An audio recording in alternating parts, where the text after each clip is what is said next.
بسم اللہ الرحمن الرحیم وبہ نستعین سبحانک لا علم لنا الا ما علمتنا انک انت العلیم الحکیم الحمدللہ رب العالمین والصلاة والسلام علی سید المرسلین وعلی آلہ وصحبہ اجمعین ومن تبعہم بإحسان الی یوم الدین اعوذ باللہ من الشیطان الرجیم بسم اللہ الرحمن الرحیم آمن الرسول بما انزل الیہ من ربہ والمؤمنون کل آمن باللہ وملائکتہ وکتبہ ورسلہ لا نفرق بین احد من رسلہ وقالوا سمعنا واطعنا غفرانک ربنا والیک المصیر۔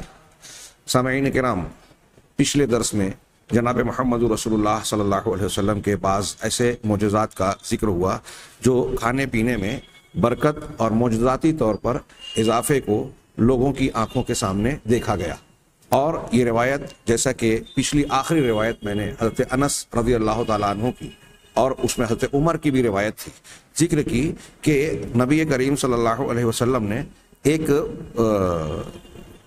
کی انگلیوں کے درمیان سے جو ہے پانی میں جو ہے پانی بہہ رہا ہے اور نکل رہا ہے۔ علامہ قاضی ایاز رحمہ اللہ نے اس واقعے کا ذکر کرنے کے بعد کہا کہ اس واقعے کو بے شمار قابل اعتماد لوگوں نے بیان کیا ہے۔ صحابہ کے زمانے سے ہی ایک بہت بڑی جماعت اسے بیان کرتی آ رہی ہے، اور یہ ہمیشہ سے مسلمانوں کے اجتماعات، محافل، مجالس میں بیان ہوتا رہا ہے۔ صحابہ کرام میں سے کسی نے بھی اس واقعے کے راوی سیدنا انس رضی اللہ تعالی عنہ کی مخالفت نہیں کی، بلکہ سب نے اسی طرح دیکھا اور بیان کیا ہے جس طرح حضرت انس رضی اللہ تعالی عنہ نے دیکھا بیان کیا۔ اگر صحابہ میں سے کوئی یہ واقعہ سن کر خاموش رہا تو اس کا یہ مطلب نہیں ہے کہ انہیں اس کے بارے میں شبہ ہے یا وہ اس کے بطلان کے قائل ہیں، بلکہ یہ ان کی تائید ہے۔ اگر وہ اس پر اعتراض ہوتا تو اسے بیان کرتے۔ آپ کا یہ معجزہ، چنانچہ نتیجہ یہ ہے، حاصل یہ ہے کہ یہ معجزہ اور ایسے کئی معجزات قطعی طور پر صحیح اور ثابت شدہ ہیں۔ اور ابن بطال جیسے کہ کہتے ہیں کہ یہ صرف حضرت انس کی روایت ہے، اگرچہ بہت سے صحابہ نے دیکھا یہ بھی صحیح نہیں ہے۔ حضرت انس کے علاوہ حضرت عمر وغیرہ نے بھی اسے روایت کیا۔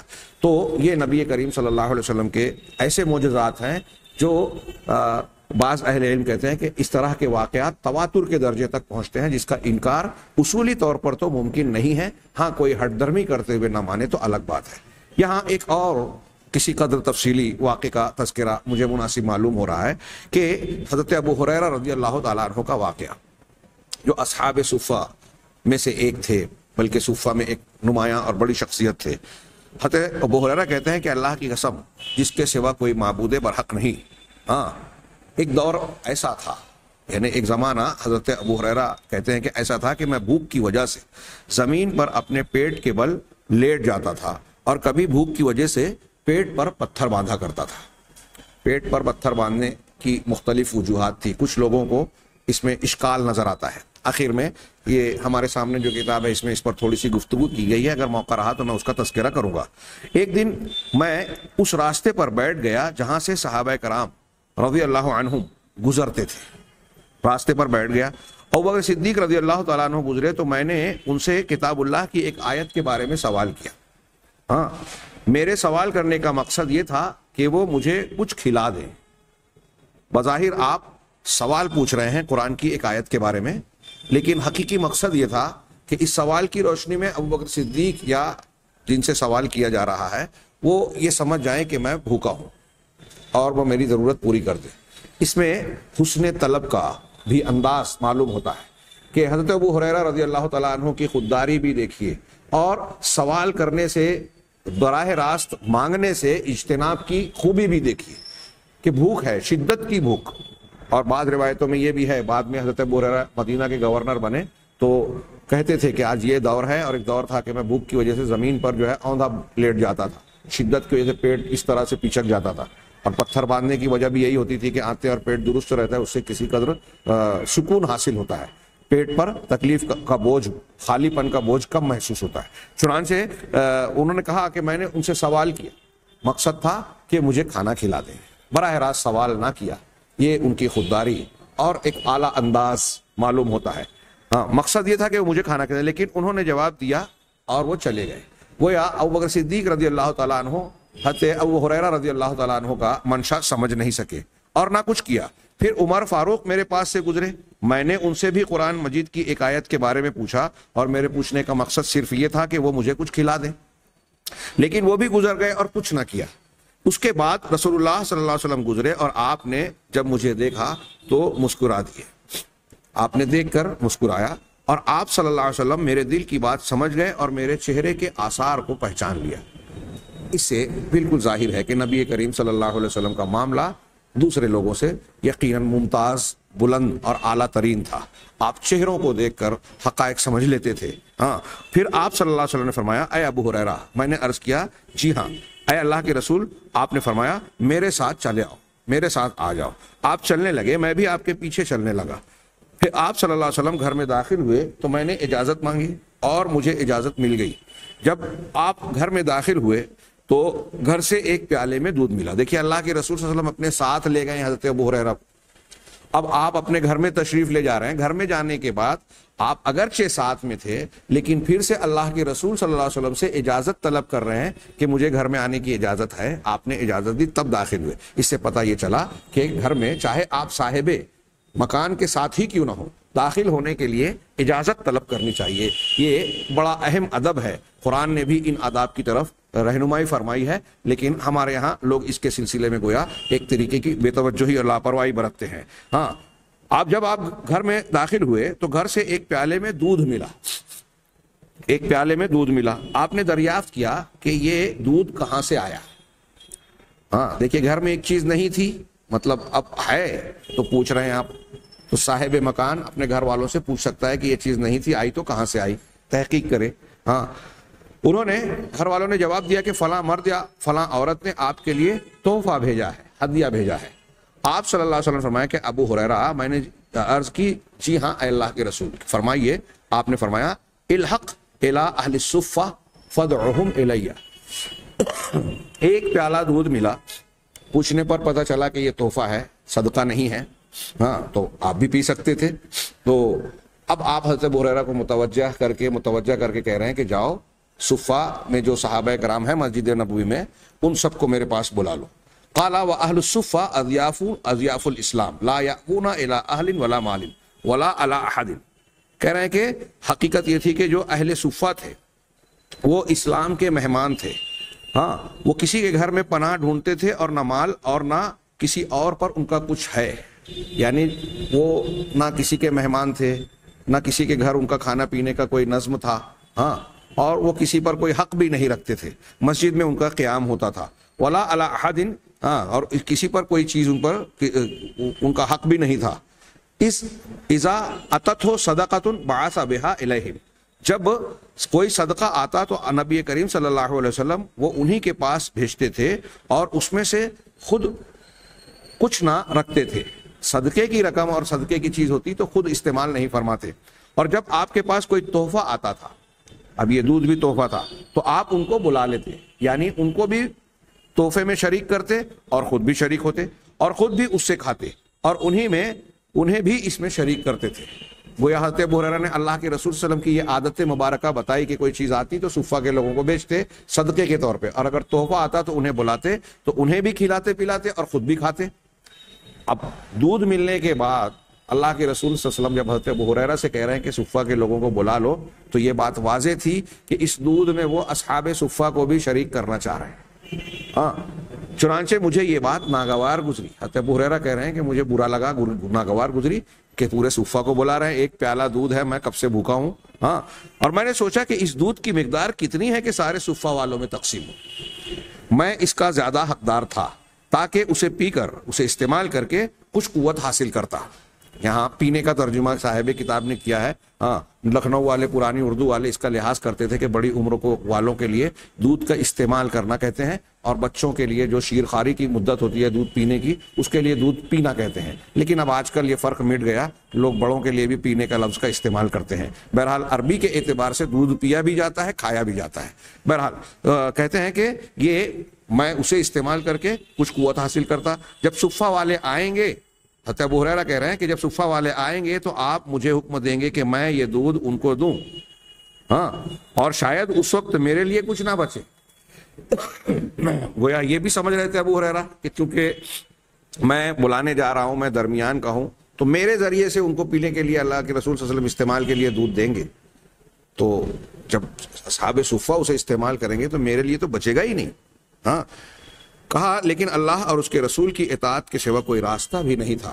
یہ جملہ بڑا اہم ہے، میں سمجھتا ہوں بظاہر چھوٹی سی بات نظر آتی ہے کہ ایک چیز عقل میں نہیں آ رہی ہے، ایک چیز میں ایسا محسوس ہو رہا ہے کہ میرے ساتھ زیادتی ہو رہی ہے. ہاں ہمارے یہاں جو لوگ حصے بکرے کے سلسلے میں جھگڑا کرتے ہیں اور سال ہا سال گزر جاتے ہیں، باپ دادا کی پراپرٹی کی تقسیم کرنے کا معاملہ پیش ہی نہیں آ پاتا، کیونکہ کوئی ایک دو آدمی جس کی نیت بگڑ جاتی ہے یا جو اپنے ذہن و دماغ میں یہ تصویر بنا لیتا ہے کہ مجھے میرے اس حق سے زیادہ ملنا چاہیے، اور وہ اپنے حق سے یا اپنے بھائی بہنوں کے لیے دستبردار نہیں ہونا چاہتا، ان کو ان کا حق نہیں دینا چاہتا، ہاں یا اس کو کوئی غلط فہمی ہی کیوں نہ ہو گئی ہو. بعض مرتبہ کئی لوگوں کو اللہ اور اس کے رسول صلی اللہ علیہ وسلم کے احکامات دل میں سمجھ میں نہیں آتے اور دل اس پر مطمئن نہیں ہوتا، دل میں وہ اترتے نہیں ہیں کہ ایسا کیسے. محنت ہم کرتے ہیں، ہاں گھر کی لڑکیاں بچیاں یا چھوٹے بھائی وہ محنت نہیں کرتے تو انہیں ہمارے برابر یا انہیں اتنا کیسے مل رہا ہے. ہاں عقل میں نہیں آتی بات اور سمجھ میں نہیں. ایسا کرنے میں اللہ اور اس کے رسول کے حکم کی تعمیل کرنے میں ایسا لگتا ہے، ایسا دکھائی دیتا ہے کہ ہمارا تو نقصان ہو رہا ہے.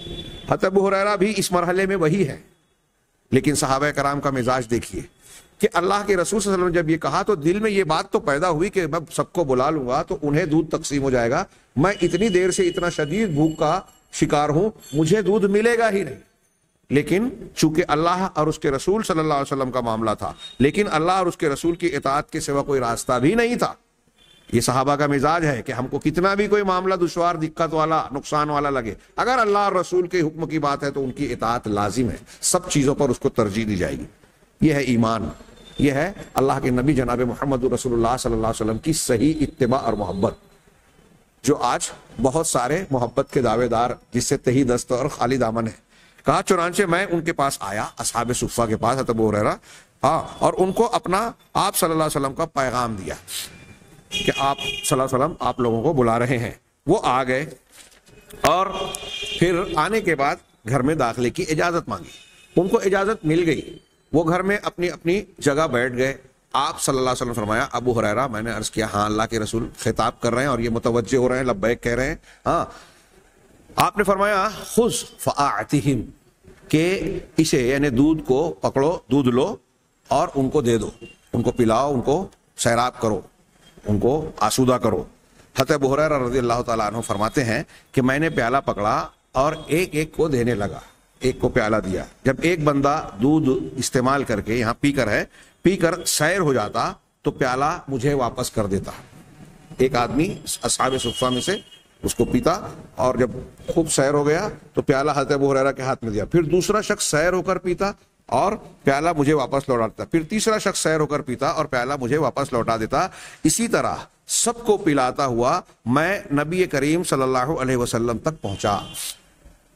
سارے اصحاب صفہ کو باری باری حضرت ابو ہریرہ رضی اللہ تعالیٰ عنہ نے دودھ پیش کیا، سب نے سیر ہو کر اس کو استعمال کیا. تمام لوگ پیٹ بھر کر پی چکے تھے. ملاحظہ فرمائیے، حضرت اللہ کے رسول صلی اللہ علیہ وسلم داعی ہیں، صاحب خانہ ہیں، گھر والے ہیں. حضرت ابو ہریرہ رضی اللہ تعالیٰ عنہ ساقی ہیں، پلانے والے ہیں. اس سے یہ ادب نکلا جو دوسری حدیثوں میں بھی موجود ہے اور آپ کے ادب تعلیم میں بھی، کہ ساقی القوم آخرہم شربن، لوگوں کو پلانے والا انسان خود آخری میں پیے گا. لوگوں کو کھلانے والا یا دینے والا اگر کوئی باری باری کھانے پینے والی چیز ہے تو جو پلا رہا ہے اسے آخری میں پینا ہے. اور گھر والا جو ہے، اللہ کے رسول صلی اللہ علیہ وسلم نے اس کے بعد ابو ہریرہ سے کہا، پھر آخر میں آپ نے استعمال فرمایا، تو گھر والا پلانے والے کے بعد بھی بعد استعمال کرے گا. یہاں ایک اور بھی چیز بیان کی جا سکتی ہے کہ نبی کریم صلی اللہ علیہ وسلم لوگ پیٹ بھر کر پی چکے تھے، لوگ پیٹ بھر کر دودھ استعمال کر چکے تھے. اس سے یہ بھی پتہ چلا کہ اگر بعض اوقات ضرورت ہو، تقاضا ہو تو پیٹ بھر کر کھایا پیا جا سکتا ہے. وہ آداب اور بہتر اور استحباب کا حکم ہے کہ آپ پیٹ کا ایک حصہ بھریں، ایک حصہ پانی کے لیے اور ایک حصہ خالی چھوڑیں. یہ بہتر ہے، صحت کے لیے مفید اور اچھا ہے، اس کی ترغیب دی گئی ہے. لیکن اگر کوئی پیٹ بھر کے کھا لیتا ہے کبھی کبھار تو یہ کوئی قباحت والی بری بات نہیں ہے. جو عادت بناتا ہے، اس میں قباحت کا پہلو یہ ہے کہ یہ انسان کے لیے نقصان دہ ہے، سستی پیدا کرنے والی ہے. جو بہت زیادہ کھاتا ہے، بسیار خوری کرتا ہے، وہ عام طور سے وہ سست مزاج ہوتا ہے، عبادات ذکر و اذکار میں سست ہو جاتا ہے، اور اس کو جسمانی طور پر بہت ساری کسل مندی اور دوسری بیماریاں لاحق ہوتی ہیں، جس سے وہ زندگی کے کاموں میں اڑچن اور رکاوٹ محسوس کرتا ہے. اس لیے بہتر یہ ہے کہ اتنا کھایا جائے جس سے کہ آدمی کی صحت برقرار رہے اور خالی رکھا جائے. لیکن بعض اوقات اگر ضرورت ہو، بھوک کی شدت ہو، یہاں ہم یہ بھی دیکھ رہے ہیں کہ یہ اصحاب صفہ جن کو بلایا جا رہا ہے، جن کو دودھ دیا جا رہا ہے، یہ لوگ ایک طریقے سے بھوک پیاس کے عادی تھے. ہاں، ان کا کوئی باقاعدہ انتظام نہیں تھا. اور حضرت ابو ہریرہ کی بھی کیفیت ایسی تھی کہ فاقہ کشی کی نوبت تھی، پتھر باندھنے پر مجبور ہوا کرتے تھے، بھوک کی شدت کا شکار ہوتے تھے. تو ظاہر سی بات ہے کہ ایسا جو کئی وقتوں سے فاقہ کشی کی نوبت میں مبتلا ہو، ہاں، اسے جب کھانا مل رہا ہے، پیٹ بھرنے کا سامان مل رہا ہے، اور ایسا شخص اگر بھر پیٹ کھاتا ہے، ہاں، اپنے پیٹ کے ضرورت کو پوری طریقے سے مکمل کرتا ہے، تو اس میں کوئی قباحت کی بات نہیں ہے، بلکہ یہ ایک ضرورت کی بھی بات ہوئی. کہہ رہے ہیں آپ صلی اللہ علیہ وسلم نے پیالہ پکڑا. جب سب لوگ پی چکے تو آپ نے پیالہ پکڑا، ہاں، اپنے ہاتھ میں رکھا اور میری طرف دیکھ کر مسکرائے. نبی کریم صلی اللہ علیہ وسلم کا اخلاق عالیہ. اور فرمایا ابو ہریرہ. میں نے پھر آپ کا جواب دیا، ہاں اللہ کے رسول، جو آپ کا حکم. آپ نے فرمایا میں اور تو باقی رہ گئے، سب لوگ دودھ استعمال کر چکے، اب صرف میں ہوں اور تم باقی ہو. میں نے عرض کی اے اللہ کے رسول صلی اللہ علیہ وسلم، آپ نے سچ کہا ہے. آپ نے فرمایا، آپ نے سچ کہا کہ اب صرف میں اور آپ باقی ہیں. آپ نے فرمایا اقعد فاشرب، ہاں، بیٹھ جاؤ اور تم دودھ پیو، دودھ استعمال کرو. حضرت ابو ہریرہ کہتے ہیں کہ میں بیٹھ گیا، فقعدت، ہاں، فشربت، میں بیٹھ گیا اور میں نے پھر دودھ استعمال کیا، ہاں، نوش کیا. ہاں، فقال اشرب، آپ نے فرمایا اور پیو. آپ پی چکے تو اللہ کے رسول نے کہا اور پیو اور استعمال کرو. میں نے اور پیا. آپ صلی اللہ علیہ وسلم مسلسل فما زال یقول اشرب، آپ برابر کہتے رہے اشرب، پیو، استعمال کرو. حتی قلت، یہاں تک کہ میں نے کہا والذی بعثک بالحق ما اجد له مسلکا، کہ بالآخر میں نے یہاں تک کہ میں نے کہا کہ نہیں، اس ذات کی قسم جس نے آپ کو حق کے ساتھ مبعوث کیا، اب مجھ میں پینے کی کوئی گنجائش باقی ہی نہیں ہے. اب میرے پیٹ میں اس دودھ کے لیے کوئی جگہ ہی نہیں بچی. لا اجد له مسلکن، اب اس کا کوئی راستہ، کوئی جگہ میں نہیں پاتا، یعنی اب پینے کی کوئی گنجائش ہی نہیں ہے مزید استعمال کرنے کی. تب آپ صلی اللہ علیہ وسلم نے فرمایا قالا فارینی، آپ پھر مجھے دے دو. ہاں، فاعطیتہ القدح، تو میں نے پیالہ آپ صلی اللہ علیہ وسلم کو دے دیا. فحمد اللہ وسما وشرب الفضل، اور اس کے بعد اللہ کے رسول صلی اللہ علیہ وسلم نے اللہ کی تعریف بیان کی. معجزہ تھا، اللہ تعالیٰ نے ایک پیالے میں اتنی برکت دی کہ تمام اہل صفہ نے بھر پیٹ دودھ کو نوش فرمایا. پھر حضرت ابو ہریرہ نے بھرپور پیا. پھر اس کے بعد اللہ کے رسول صلی اللہ علیہ وسلم لے رہے ہیں، آپ نے حمد کی، بیان کی، اللہ کا نام لیا، یعنی بسم اللہ کہا، اور پھر جو دودھ بچا ہوا تھا آپ نے نوش فرمایا.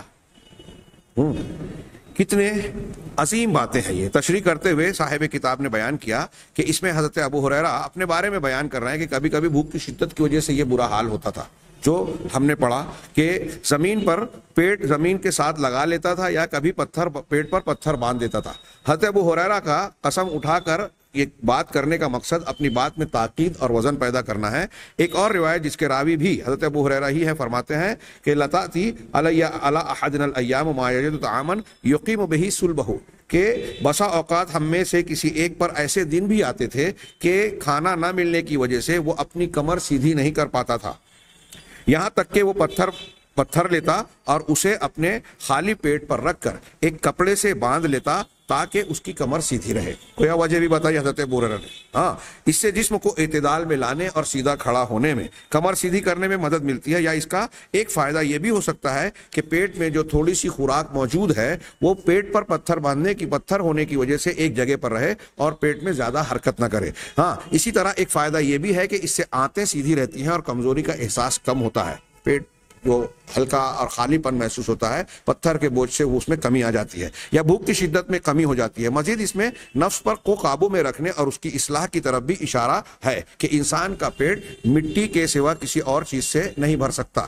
گویا اس میں ایک اشارہ، ایک معنوی بات پیدا کر رہے ہیں، بیان کر رہے ہیں۔ امام خطابی فرماتے ہیں کہ پتھر باندھنے کا معاملہ علماء کی ایک جماعت پر بہت پیچیدہ ہوا کہ یہ کیا معاملہ ہے، بہت سی لوگوں کی سمجھ میں نہیں آتا، یہاں تک کہ انہوں نے حقیقت کے برعکس اس کی تعویلات کی۔ لیکن جو شخص حجاز میں رہا ہے وہ بخوبی جانتا ہے، یہ اپنے زمانے کی بات کہہ رہے ہیں، وہ بخوبی جانتا ہے کہ اہل عرب جب بھوک سے نڈھال ہو جاتے اور ان کا پیٹ غذا سے خالی ہو جاتا ہے تو وہ اس باریک اور چھوٹا سا سلیٹ نما پتھر باندھ لیتے ہیں اس پر، پیٹ پر، جس سے ان کی طبیعت میں اعتدال آ جاتا ہے اور کھڑا ہونے میں مدد ملتی ہے۔ یہاں میں نے جو ہے تھوڑی سی تشریح کی اور یہاں کچھ اور بھی بحثیں اور مسائل پر انہوں نے گفتگو کی ہے۔ میں سمجھتا ہوں کہ روایت کا جو اصل مقصود ہمارے درس سے تعلق رکھنے والا ہے وہ واضح ہو گیا کہ نبی کریم صلی اللہ علیہ وسلم کا کھانے پینے کی چیزوں میں برکت کا بالکل واضح نمونہ ہمارے سامنے ہے کہ ایک پیالہ دودھ ہے جس سے اصحاب صفہ کی ایک بڑی تعداد نے جو ہے پیٹ بھر کے نوش فرمایا، اور اس کے بعد حضرت ابو ہریرہ اور پھر آخر میں جناب محمد رسول اللہ صلی اللہ علیہ وسلم۔ ظاہر سی بات ہے کہ یہ رسول اللہ صلی اللہ علیہ وسلم کی دعا اور آپ کی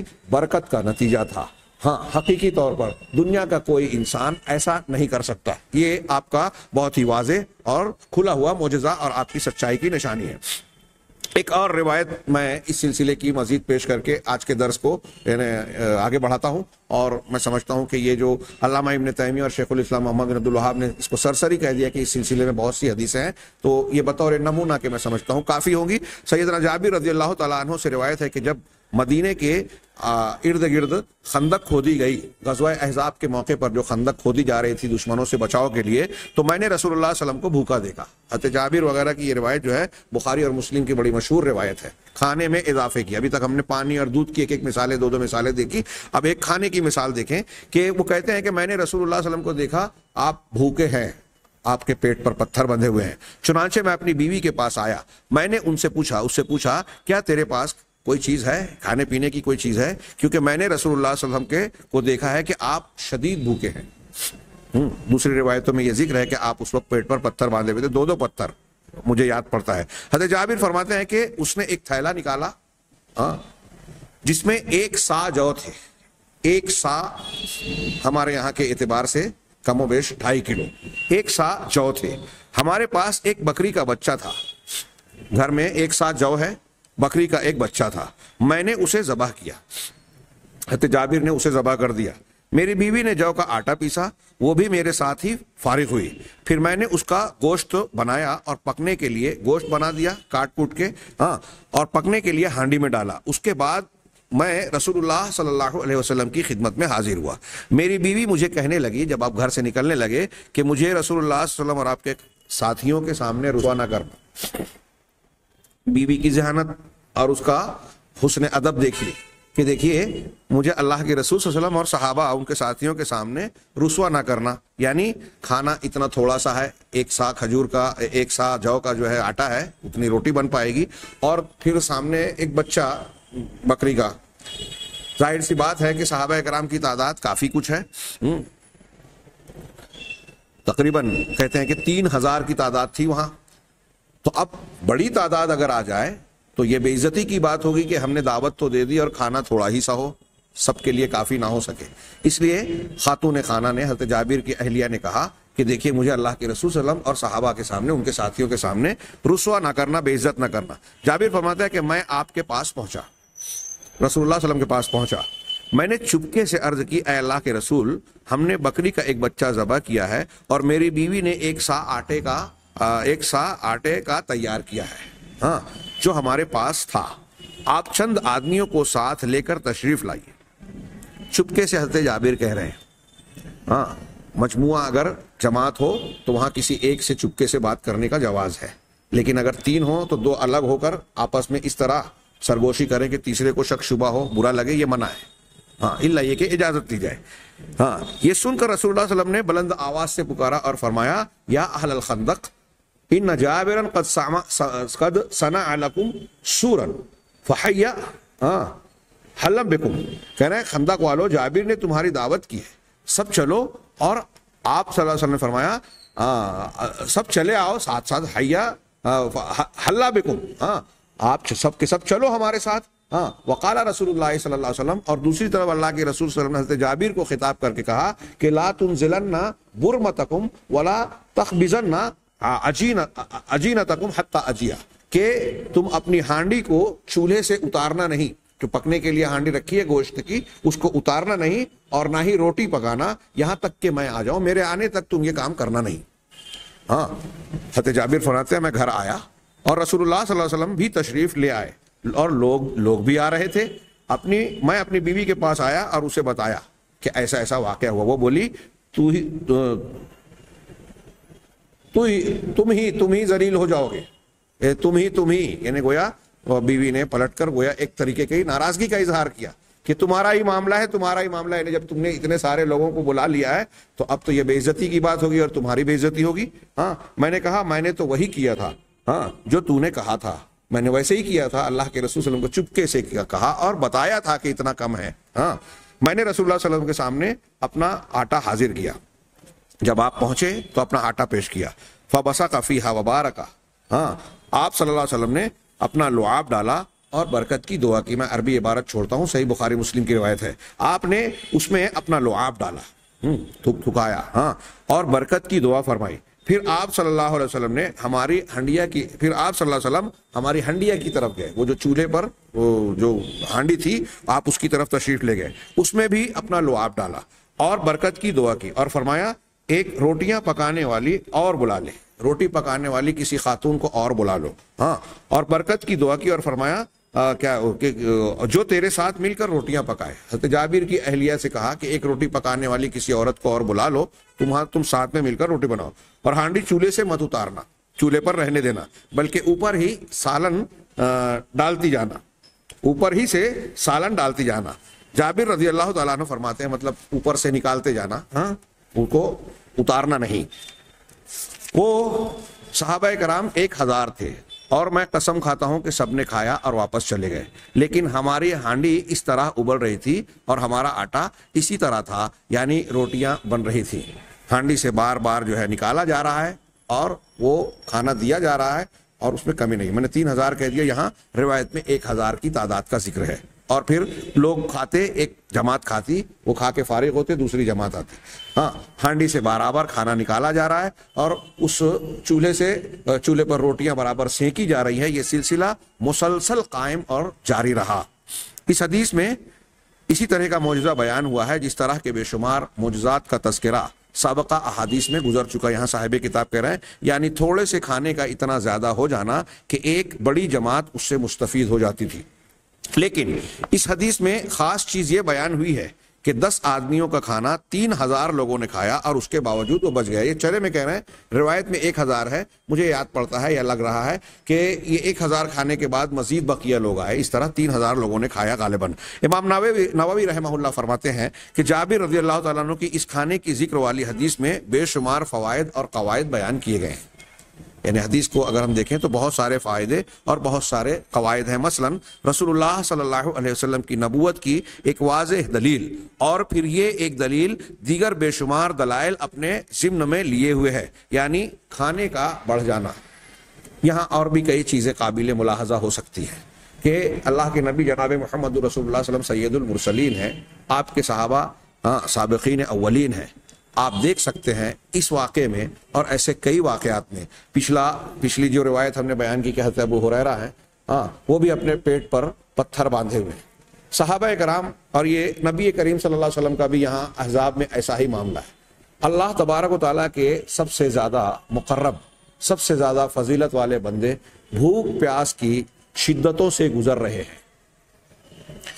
اس میں عبرت اور نصیحت کے کئی پہلو ہیں. سب سے پہلے تو یہ توحید کی دلیل ہے. میں اکثر کہا کرتا ہوں کہ میں کیا کرتا ہوں، علماء سلف نے دراصل بیان کیا ہے. آپ شیخ محمد بن عبد الوہاب کی کتاب التوحید دیکھیے، کئی مقامات پر جہاں جناب محمد رسول اللہ صلی اللہ علیہ وسلم کی مشقت و تکلیف کا بیان ہے.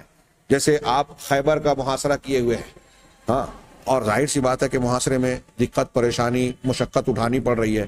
پھر آپ آخر وقت میں کہتے ہیں کہ میں کل ایسے آدمی کو، اس سے پہلے روایت بیان ہوئی کہ ایسے آدمی کو جھنڈا دوں گا کل جو اللہ سے اور اس کے رسول سے محبت کرتا ہے اور اللہ اور اس کے رسول اس سے محبت کرتے ہیں. پھر دوسرے دن علی کو پوچھا جن کی آنکھوں میں شکایت تھی، آپ نے لعاب لگایا، وہ ٹھیک ہوئے۔ اب آپ دیکھ رہے ہیں کہ حضرت علی کو آنکھ کی شکایت ہے، اور رافضی کہہ رہے ہیں کہ وہ مولا کائنات ہے۔ تو جو کائنات کا مولا، کائنات کا نظام چلانے والی قوت آپ ان کے اندر مان رہے ہیں، وہ بذات خود آشوب چشم کا شکار ہیں، بیماری میں مبتلا ہیں، اور اللہ کے رسول کے پاس نہیں آئے، آپ نے انہیں بلایا اور پھر اپنا لعاب ڈال کر ان کے لیے دعا فرمائی۔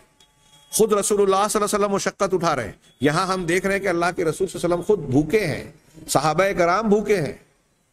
تو بھوک سے دوچار ہونا یہ آپ کی بشریت کی بھی علامت ہے، اور اس بات کی بھی دلیل ہے کہ آپ اللہ تبارک و تعالیٰ کی خوبیاں اور خصوصیات اپنے اندر نہیں رکھتے تھے۔ نبی کریم صلی اللہ علیہ وسلم عبد ہے، معبود نہیں ہے۔ تیسری بات کہ جب حضرت جابر رضی اللہ تعالیٰ عنہ نے دیکھا تو یہ اللہ کے رسول صلی اللہ علیہ وسلم سے محبت اور صحابہ کرام کی فداکاری کا جذبہ دیکھیے کہ آپ کی بھوک دیکھ کر وہ بے چین ہوئے۔ خود بھی بھوکے ہیں، دوسرے صحابہ بھی بھوکے ہیں، لیکن رسول اللہ صلی اللہ علیہ وسلم کی بھوک کو دیکھ کر صحابہ کرام بے چین ہو گئے۔ ہاں، یہ آپ سے محبت کا ایک اظہار تھا۔ اور اپنے گھر جاتے ہیں محاذ سے ہٹ کر چوری چھپے، بیوی سے پوچھتے ہیں، جو کچھ انتظام ہے، انتظام کرنے کے بعد اللہ کے رسول صلی اللہ علیہ وسلم کو دعوت دینا چاہتے ہیں۔ لیکن رسول اللہ صلی اللہ علیہ وسلم کا یہاں کردار ظاہر ہوتا ہے کہ سچا قائد اور مسلمانوں کا ذمہ دار جو ہے وہ یہ نہیں سوچتا کہ چلو تھوڑا سا کھانا حضرت جابر نے بنایا ہے، میں اور میرے کچھ قریبی لوگ کھا لیں، اپنا پیٹ بھر لیں اور دوسروں کو بھول جائیں۔ رسول اللہ صلی اللہ علیہ وسلم نے دوسرے صحابہ کو فراموش نہیں کیا۔ ایک قائد کا سوچنے کا انداز یہ ہوتا ہے کہ صرف اپنے بارے میں نہ سوچے، اپنے ساتھ ساتھ اپنی ضروریات سے بڑھ کر اپنے ماتحتوں اور اپنے متعلقین کی ضروریات اور ان کے معاملات کا خیال رکھے، ان پر نظر رکھے۔ آپ نے جب حضرت جابر رضی اللہ تعالیٰ عنہ کا معاملہ دیکھا تو سب کو دعوت دی، سارے صحابہ کرام جو بھوک سے بے چین تھے یا بھوک سے میں مبتلا تھے، سب کو بلایا۔ اور یہ صحابہ کرام اللہ کے نبی صلی اللہ علیہ وسلم تو رسولوں کے سردار ہیں ہی، صحابہ کرام اولیاء کے سردار ہیں، اولیاء کے سردار اور رسولوں کے سردار بھوک کی شدت سے نڈھال ہیں۔ یہ توحید کی دلیل ہے، ان کے اندر اللہ کی طاقت، خوبی، قدرت ہوتی تو اس طرح بھوکے نہیں رہتے۔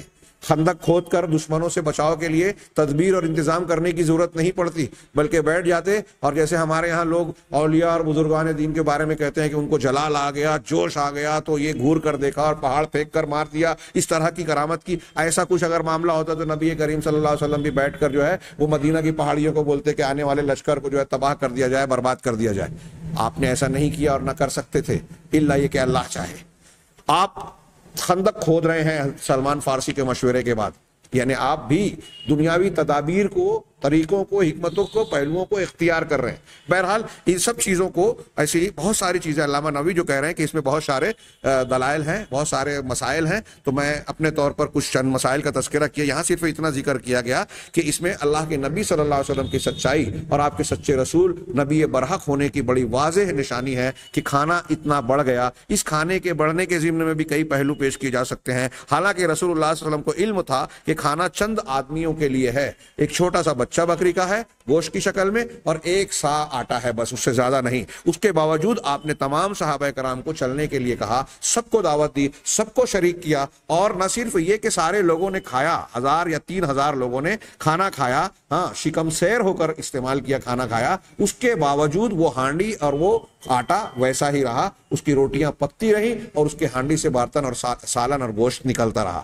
نبی کریم صلی اللہ علیہ وسلم کی دعا، آپ نے لعاب ڈالا، دعا کی، اس کی برکت سے یہ اللہ تبارک و تعالیٰ نے معجزہ صادر فرمایا۔ یہ چند مثالیں میں نے بیان کی ہیں جو شیخ الاسلام نے سرسری طور سے کہا کہ اس سلسلے میں بہت ساری روایتیں ہیں، جیسا کہ میں نے عرض کیا کہ بہت ساری روایتیں ہیں، بہت سارے صحابہ کرام نے اپنی آنکھوں سے دیکھا اور پھر اسے بیان کیا، اسے نسلاً بعد نسلیں تمام مسلمانوں نے قبول کیا، یہ حد تواتر تک پہنچتی ہے۔ یہ چیزیں بھی اللہ کے نبی صلی اللہ علیہ وسلم کے نبی برحق ہونے کی بڑی واضح اور مضبوط دلیلیں ہیں۔ اللہ تبارک و تعالیٰ سے دعا ہے کہ وہ ہمیں ہدایت سے سرفراز فرمائے، اس پر قائم رکھے، اسی پر موت دے، اور مرنے کے بعد جو ہے ہر قسم کے فتنے سے اور عذاب سے محفوظ رکھ کر ہمیں اعلیٰ مقام سے نوازے۔ وآخر دعوانا ان الحمد للہ رب العالمین۔